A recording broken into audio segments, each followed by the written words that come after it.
अस्सलाम वालेकुम। आज मैं आपके साथ शेयर करूंगी खोए वाली कुल्फ़ी की बहुत ही मज़ेदार रेसिपी। एक दफ़ा आप अगर बना के अपने बच्चों को खिलाएंगे तो उन्होंने बार बार फरमाइश करके आपसे बनवानी है कि बस हमें वही वाली कुल्फ़ी खिला दें, क्योंकि यकीन करें इसका टेस्ट बाज़ार की कुल्फ़ी से कहीं ज़्यादा अच्छा है।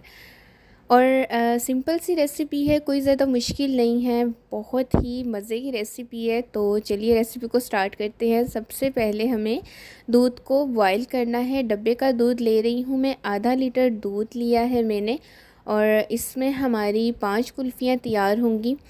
आप फ्रेश दूध भी ले सकते हैं, लेकिन डब्बे के दूध का टेस्ट ज़्यादा अच्छा आता है, तो मैं आपको यही सजेस्ट करूँगी कि आप डब्बे का दूध यूज़ कर लें।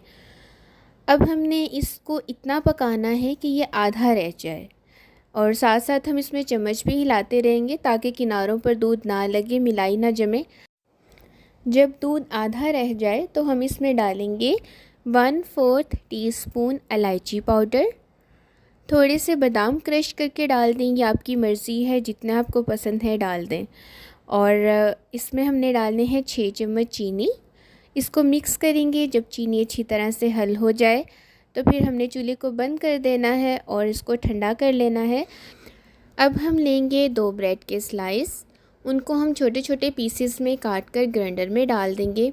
अगर आपके पास छोटे स्लाइस हैं तो आप 3 ले लीजिए, मेरे पास बड़े स्लाइस थे, मैंने 2 लिए हैं। अब हमने जो मटेरियल तैयार किया था दूध का, वो इसमें डालना है, इसको ग्राइंड करना है। तकरीबन हम ग्राइंडर को 1.5 मिनट तक चलाएंगे ताकि ये मटेरियल थोड़ा फॉमी हो जाए, और इस तरह आइसक्रीम का जो टेक्सचर होता है वो बहुत मज़े का बनता है। मिक्सचर को हम कुल्फ़ी वाले सांचे में डाल देंगे और उसके बाद हम इसे फ्रिज में रखेंगे 6 से 8 घंटे के लिए। जब ये फ्रीज़ हो जाएं तो हम इन्हें निकाल कर इसको बादाम से गार्निश कर लेंगे और सर्व कर देंगे। मज़ेदार सी ठंडी ठंडी टेस्टी टेस्टी कुल्फ़ी तैयार है। ख़ुद भी खाएं, दूसरों को भी खिलाएं, बच्चों को भी खिलाएं, और मुझे अपनी दुआओं में याद रखें। मिलते हैं नई वीडियो के साथ। अल्लाह हाफ़िज़।